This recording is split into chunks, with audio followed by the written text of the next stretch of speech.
game. And, Ellinger, we expected more from him, being a 4-year returner. Well, I don't know if I agree with that. He did everything that he could in his power to win this game. I mean, willing his team to get to that overtime. They were down 31-17 That is true. with only 5 minutes left to play. And Ellinger, with his legs and with his arm, willed that Texas team to make it to overtime.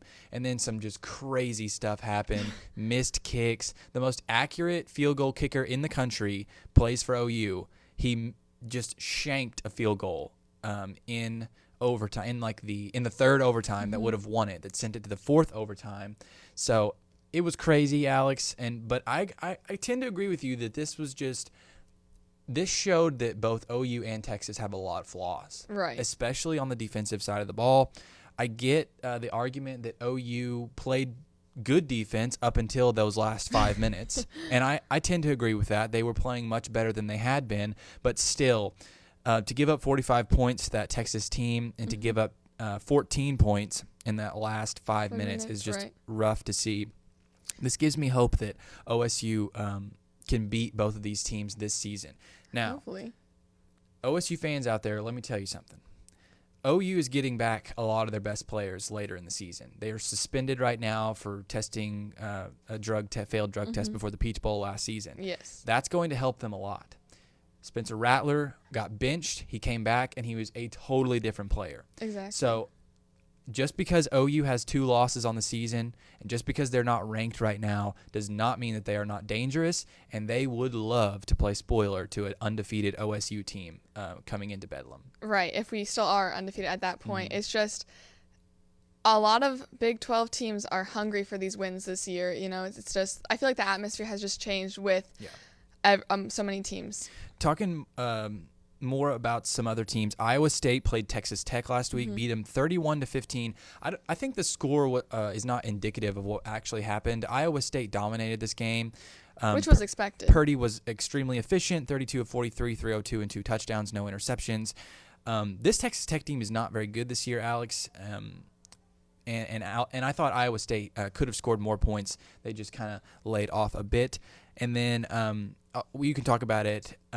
Both games, Kansas State played TCU and won that game, beating the Horned Frogs with a backup quarterback, mind you. Kansas State, their quarterback that they had, Skylar Thompson, is out for the year. Yeah, I don't think anything besides the Red River rivalry was unexpected, to say the least. I think that OSU definitely does still need to look out for the Iowa State game coming up next week, because they are hot right now, but they do have a bye week. The only Big 12 games this weekend are Kansas, West Virginia, which won't be anything much to watch anyway. Yeah, but I mean, West Virginia should win that game pretty handily. Of course. But who knows anymore in this year. But as you said, it's beginning to look like there are 3 teams in the Big 12 that are the best: OSU, Iowa State, and Kansas State. Although I just mentioned they lost their starting quarterback. Correct. So that will cut them down a bit, especially on the offensive side of the ball, which they're not the best at. But right now, that Oklahoma State-Iowa State game that's now next week is shaping up to be the de facto Big 12 championship of who is going to be on top going in through the rest of the season. All right, when we come back, we're going to just cover a lot of sports around the country, talk some NBA, talk some NFL. Be sure to stick with us here on Behind the Line.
Welcome back to Behind the Line for our final segment, Alex.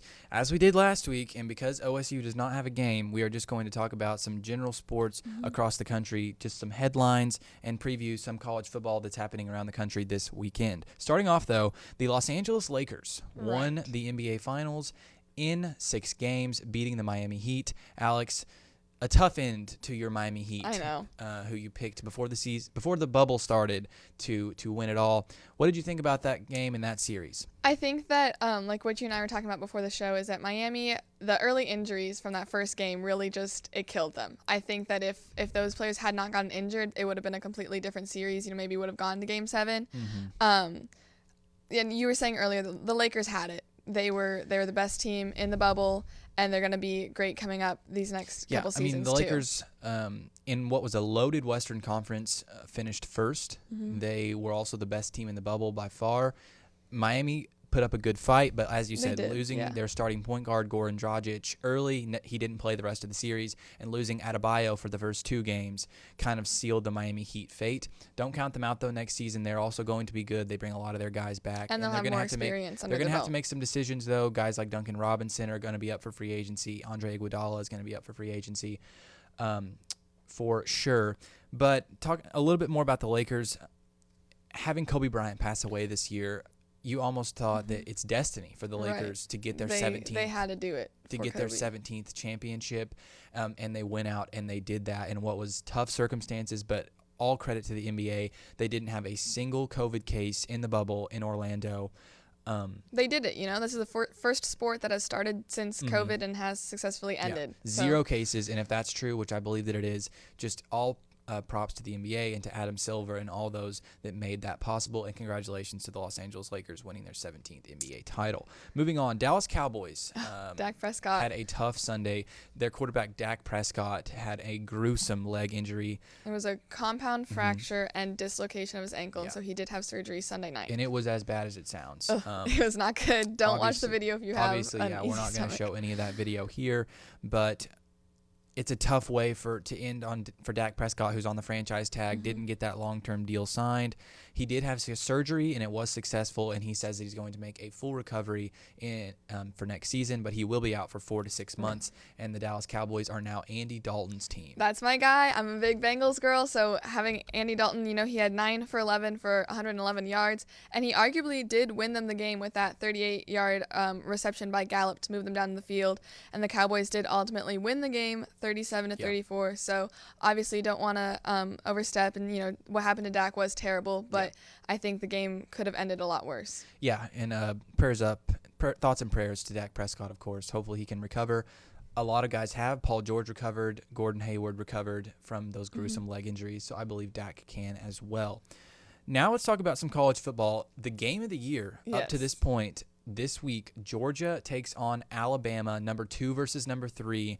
This week on CBS, a CBS night game, which is the rarity extremely for rare. SEC. Alex, what are your thoughts on this game? I mean, this will shape really the SEC going forward and the college football playoff landscape. Right. So both teams are 3-0, so it's a big game in Tuscaloosa. It's really a battle of who. I know it's typical, who can outscore the other, but Georgia has a really sound, fundamentally strong defense. Their defensive, or their head coach, Kirby Smart, was Alabama's defensive coordinator back when Alabama was mad if they gave up 1 touchdown. So he's really strong with that. And but Bama does have a really great offense with redshirt senior quarterback Mac Jones.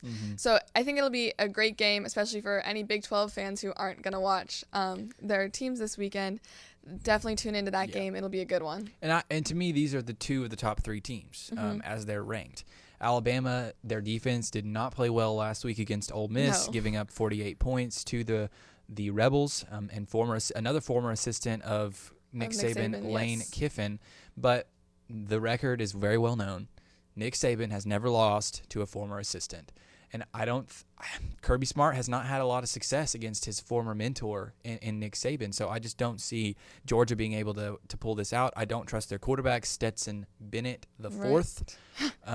He's a guy that was a walk-on comes in, gets to play in place of Dwan Mathis, who didn't play extremely well in the opener, and he's made a name for himself so far. He's more of a game manager type quarterback. He's not a guy that's going to go out and win the game by himself. He's definitely not Joe Burrow, Right. or a quarterback like that. So I think Alabama comes out on top in this game. And you know that Alabama's defense is upset about, giving up those points to Ole Miss. There were allegations that Ole Miss was stealing signals. We're not going to get into that, but Alabama's defense looked great the first 2 weeks and then had a crazy 48-point giving up 48 points. So I don't know, but I think Alabama is the more talented team around the board, and Nick Saban just does not lose to his former assistants.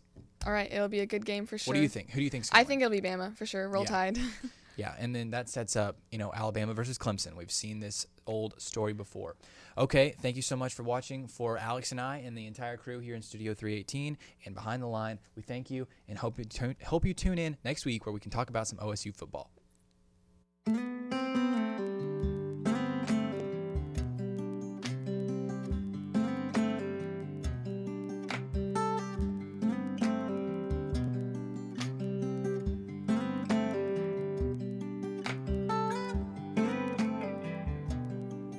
Hi everybody, my name is Emily Shooping. I'm your marketing coordinator for the Made in Oklahoma Coalition.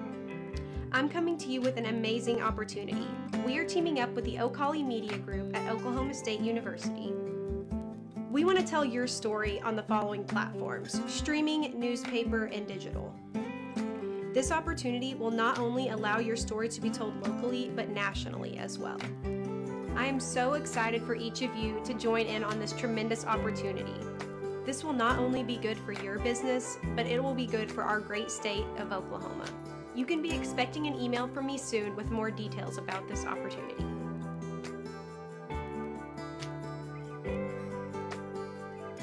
Local has a name, local has a face, local has a flavor. The Made in Oklahoma Coalition.